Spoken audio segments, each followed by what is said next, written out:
Kabsat, pag naghahanap kayo ng mga ganito, kahit mistiso, dito lang po sa amin yan. Saka Rhode Island po, baka gusto nyong bumili. Sumuko na si Romalyn. Si Noel nakahuli oh. Lalagyan natin ng inyang. At yan, ang sinangag na baw.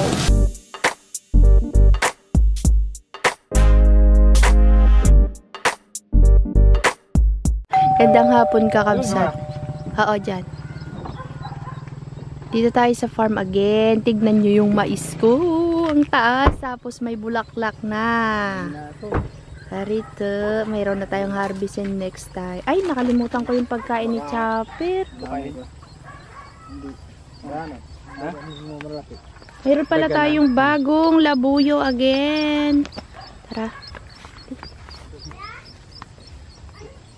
Labuyo. Ay, yung Kabsat, maghahukay na kami ng kamote kasi nakalimutan ko na naman. Lagpas na siya ng 3 buwan.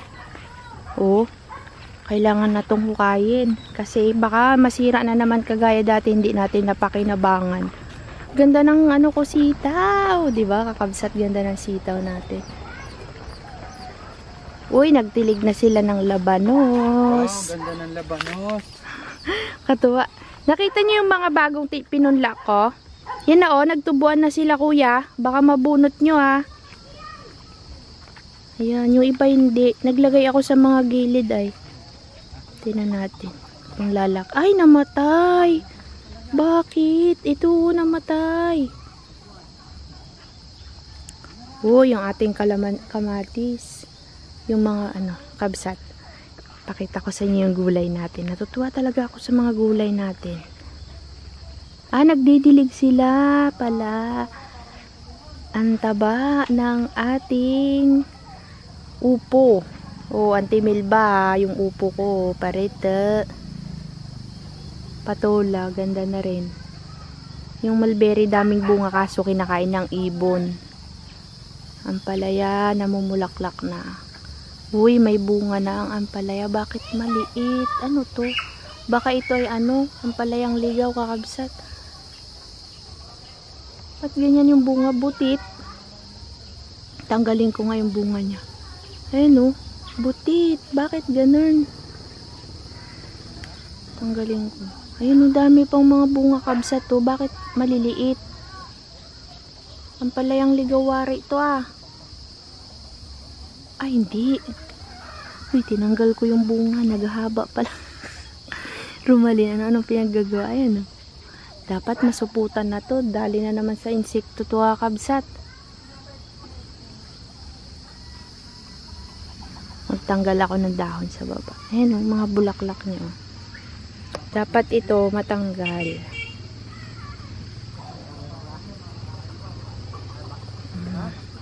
Nakailang pitas na ako, Kabsat. Tignan nyo, namumulaklak pa rin siya. Oh. Dire-diretso na. Ay, may amag. Oh, lalaki na ng bunga sa taas, Kabsat. Oh, nagbo-blurred.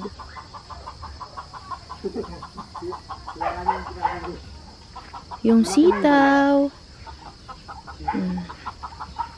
Mga talong. Dami na namang bunga. Kinain nakaraan ng pato na nakapasok. Tingnan natin to.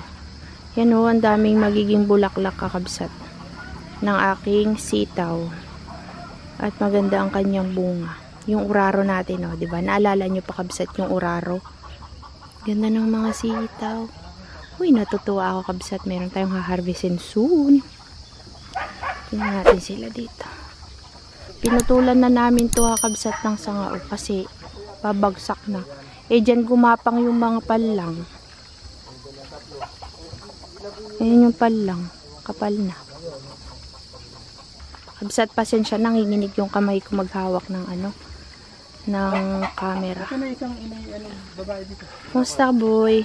Nakatakas? Kamusta na yung nangyari sa inyong ano? Yung ating mangustin, kuya, dinidiligan niya. Buhay na. Buhay na. Buhay. Yung aking okra, oh. Lapit nang magkaroon ng maraming bunga yan. Sayang itlog na hulog, no, Rasid? Oo, ba't nahulog? Dalawa, yun oh. May nakuha sila dalawang itlog. Ay, nahirapan ako maghawak kabsat. Medyo na ano yung kamay ko. Yan, dalawang itlog. Kakabsat, yung mulberry dito. Daming bunga. Sunod-sunod na yung bunga niya. Ayan. Pwede ko na siguro itong kainin. Ano? Ay, tata na. Daming bunga oh. Bakit baga naga-blurred? Oh, buhay walang namatay. Uy, ang lalaki na. Ay, kinutuka din. Ang kukulit na ng mga yan. Ang lalaki oh. Nagliliparan na nga, ino. Ganda ng labuyo nyo, kuya. Madaming Kuha ka nga lang lalaki. isa, Kuya Rasid. Yung Ang lalaki ng Rhode Island natin na. Kabsat, bili na kayo ng labuyo at Rhode Island. Magkano benta natin? Magkano benta natin Yalan, dilaw sa... pa ano. Magkano benta natin sa ganyan, kuya, pag may bumili? Depende po kung... Pero kayo, pag nagbibenta, magkano? Bakit? Mga 1.5. 1.5? Yung malalaki na. O, kabsat, sabi ni Rasid, 1.5 kasi yun yung bentahan nila. Mura na nga yun eh. Yung iba na sa 2,500. Pag puro. Ito maganda to eh. Kaya lang, ang naging problema, nanilaw yung paa. Mistiso. Mistiso. Kabsat, pag naghahanap kayo ng mga ganito, kahit mistiso, dito lang po sa amin yan. Saka Rhode Island po, baka gusto nyong bumili. 200 per kilo. 200 po per kilo ang kabsat. Pero ang bilis niya magpalit ng balahibo, no? Kuya, tingnan mo nga yung maliliit natin. Labas mo nga, pakita natin. Ito naman po yung Rhode Island na maliliit. Bagong ano, bagong labas. Yung Rhode Island po, dilaw. Yung dilaw. Yan yun. Yan, ano yan, Wow. malabay. Pag sisiw din, magkano? Sisiw, depende kasi. Siguro mga ano yan, mga... Pag sisiw na sisiw talaga, 54 mga, pieces. yung bagong panganak, 54. 50 isa. Pag mga ganito na nasa... Mga ganyan nasa 150, 200. Ah, okay. 200 per kilo. Hindi, 200 ganito. Talaga? Oo. Eh, ba't yung binili natin matanda na 200? Eh, yun, pag malaki na, iba na usapan. Kasi hindi mo pa makikilo yan, ang gaang-gaang Parang na. nasasanay na to sa kakahawak mo, Rasid. Oo nga, maamo na. Maamo na, boy. Galing ni Rasida. O yan, lalaki po. Yan, lalaki. Irenta muna tayo, kuya. Uy! Matapakan talaga yan. Lugi kayo dyan, boy. Naglagay na sila ng gapangan kakabsat, oh. Kakabsat, oh. Yan daw po ang aking kwarto. Pare, katuwa naman, ah. Mga wilaw kabsat. Thank you, kuya, sa paggawa ng ating magandang upuan ulit. Magulat si Bunog dito pag nakita niya to. Kabsat, mga wila ko dito. Umiksi man yung tali mo, kuya. Naputol. Nabali. Yan, nalakas na naman po at nakahuli ng RRO. Yun yung sa isda. Sasabay nila sa arado. Pwede pa yan? Pwede pa yan, sariwa pa.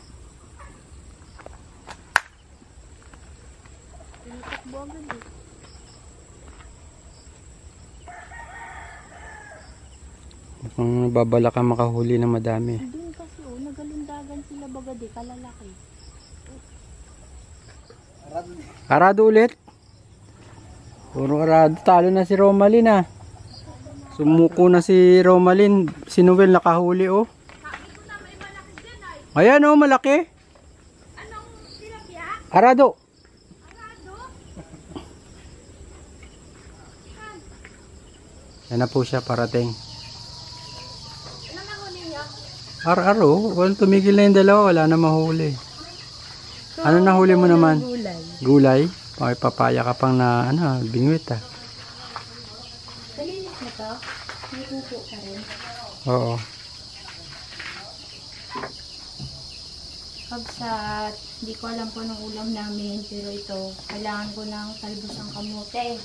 Hi kakabsat, good evening po. Di na ako nakapag-end ng vlog natin kanina sa farm. At ako po ay nag-spray ng ating gulay dahil namumunga na yung ating ampalaya.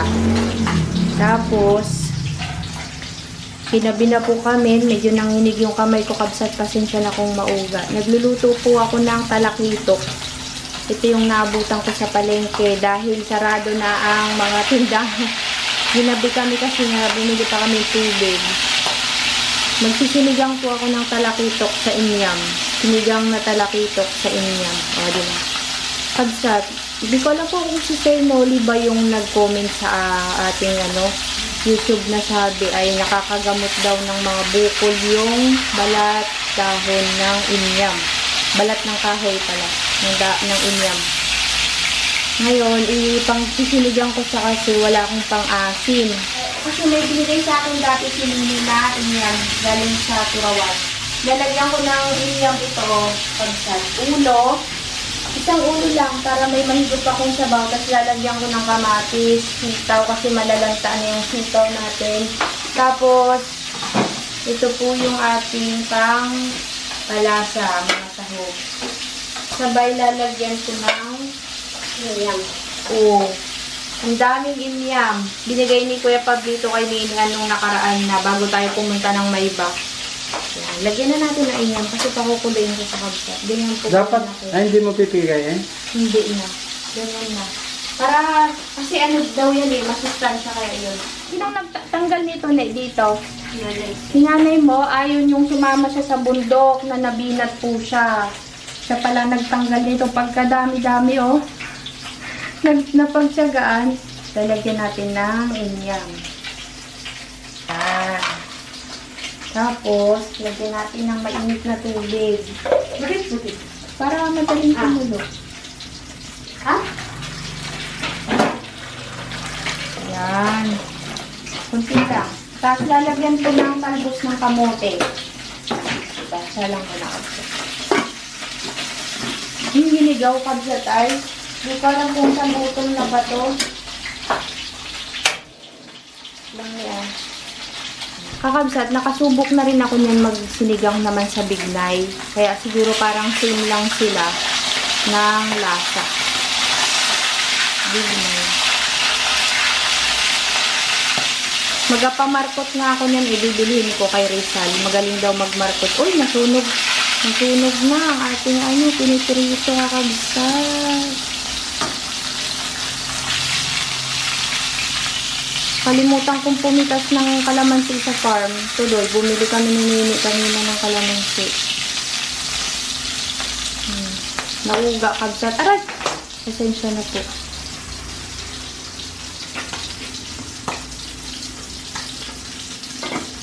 Kakabsat, ilalagay na po namin yung aming ulo ng talakito. Wow! Ay, pa.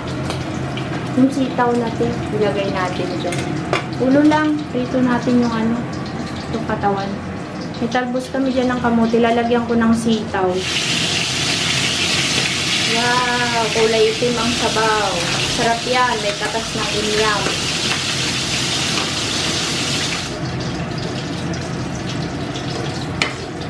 Sarap sa kabsat, nalasahan ko na, pero yung kanyang sabaw ay mapula-pula. Okay lang yan, at least masustansya. Yan ang ating sinigang na inyam. Sinigang na talakitok sa inyam.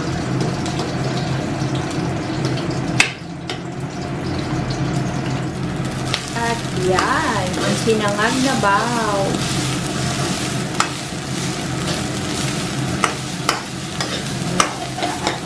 Doon ako nagsangag sa pinagprituhan. Tinanggal ko po yung mantika. Wow.